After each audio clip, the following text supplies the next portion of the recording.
In 1979, a 24-year-old college dropout walked into a research lab in Palo Alto and saw something that would make him hundreds of billions of dollars.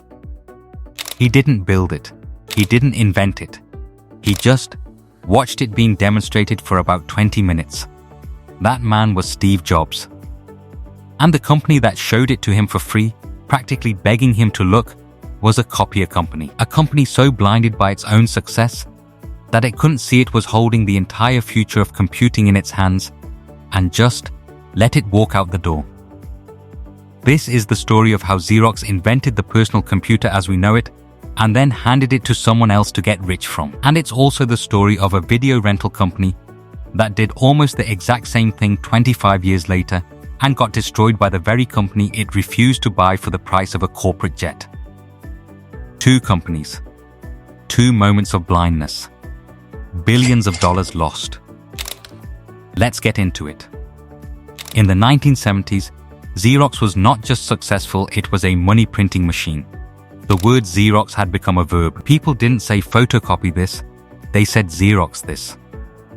That's the kind of market dominance most companies dream about for a century. But Xerox executives were smart enough to be scared. They knew copiers wouldn't last forever as their golden goose, so in 1970 they opened a research lab in Palo Alto, California, Xerox PARC, and gave the scientists there an almost unheard of amount of freedom and money to invent the office of the future. And here's the wild part. They actually did it. By the mid-1970s, the engineers at PARC had built almost every core piece of the modern personal computer. Not prototypes of ideas working machines. They invented the graphical user interface windows, icons, and a desktop you could click around on, instead of typing cryptic text commands. They invented the computer mouse as a practical pointing device. They invented Ethernet, the technology that still underlies wired internet connections today. They invented the laser printer. They even built what's considered the first true personal computer with a graphical screen, called the Xerox Alto. All the way back in 1973, almost a decade before IBM's PC, and over 10 years before Apple's Macintosh. If you'd shown the Xerox Alto to the average person in 1973, it would have looked like science fiction. A screen, a mouse, little folders you could click on. This was happening while most of the world was still using rotary phones and typewriters. So why isn't Xerox a household tech name today, the way Apple or Microsoft is? Here's where it gets almost unbelievable. Xerox's corporate leadership, sitting comfortably on copier profits, didn't fully grasp what their own scientists had built. To them, PARC was a fascinating side project, not the future of the entire company. In 1979, Xerox made a business deal with a small, scrappy startup called Apple. Apple agreed to let Xerox buy company stock before going public, and in exchange, Xerox would give Apple's engineers a look inside PARC. Steve Jobs showed up personally. When Jobs saw the graphical interface and the mouse in action, people in the room said he didn't just get excited, he got almost frantic. He reportedly kept saying something like, "Why aren't you doing anything with this? This is the greatest thing I've ever seen. This is revolutionary." He was practically yelling at the PARC engineers for sitting on a goldmine. Jobs went back to Apple and essentially redirected the entire company.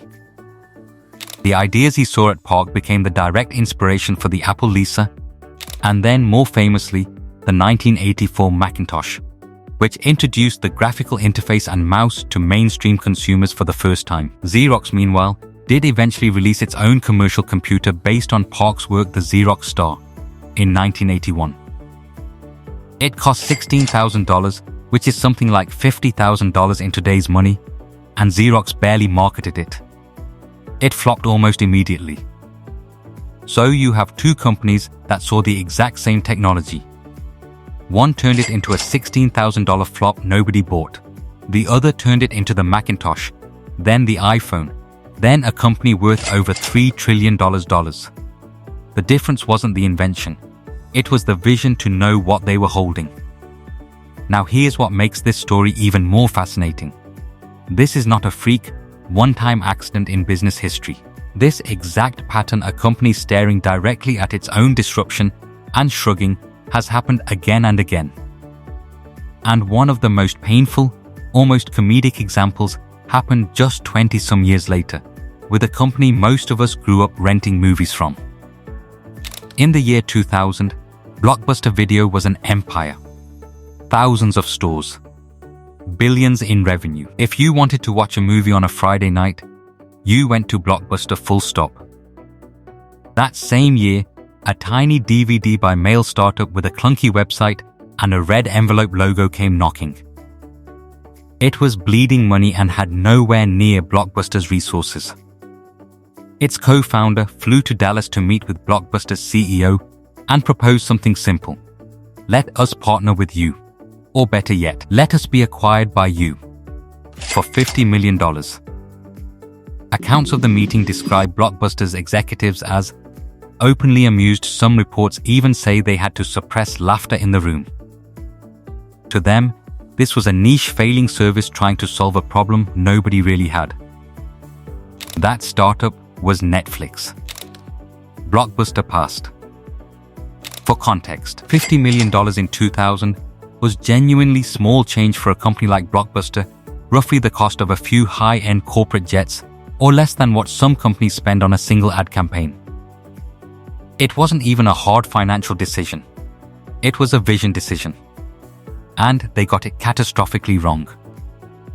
Over the following decade, Netflix pivoted from DVDs by mail into streaming, while Blockbuster stuck rigidly to its physical store model, even continuing to charge customers late fees, a policy so unpopular it became a long-running cultural joke. Netflix's leadership specifically pointed to ending late fees as one of the things customers resented most about the old model, and built their entire customer experience around removing that pain point. By 2010, Blockbuster filed for bankruptcy. Today, it operates as basically a single store, kept alive almost as a novelty and an Airbnb-able tourist attraction in Bend, Oregon. Netflix, the company Blockbuster laughed out of a $50 million deal.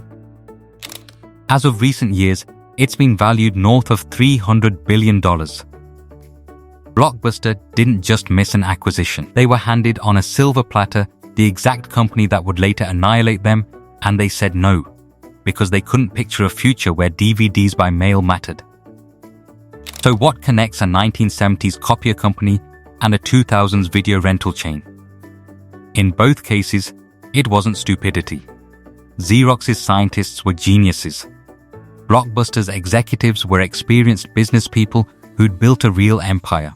The failure wasn't intelligence, it was something economists and business historians often call the innovator's dilemma. When a company is making enormous money from an existing way of doing things, it becomes almost psychologically impossible for the people running it to take seriously a new idea that might threaten that exact cash flow. Xerox's leadership was incentivized to think about copiers, because copiers paid their bonuses. Blockbuster's leadership was incentivized to think about store traffic and late fees, because that was the entire business model funding their salaries. The disruption wasn't invisible. It was sitting in the room with them, being demonstrated, being pitched directly to their face. They saw it, they just couldn't believe it. The lesson/takeaway here is what's almost eerie. Both of these stories follow the same three-step pattern.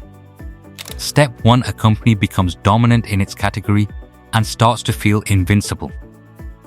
Step 2, a smaller, scrappier player shows them, directly, the thing that will end that dominance. Step 3, the dominant company looks right at it and dismisses it because it doesn't fit the model that's currently making them rich.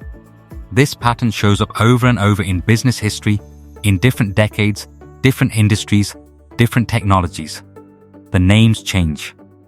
The mistake doesn't. So here's the real question this story leaves us with, and I'd genuinely love to know what you think in the comments. If you were running a hugely successful company today, making more money than you ever dreamed of from doing things one way, would you actually be able to recognize the thing that's about to replace you? Or would you be in the room, just like Xerox's executives, just like Blockbuster's executives, watching the future happen right in front of you and laughing it off?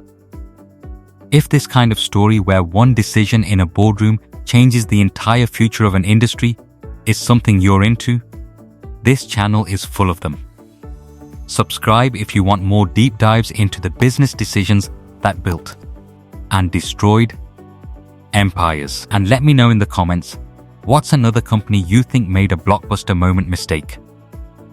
I might cover it next.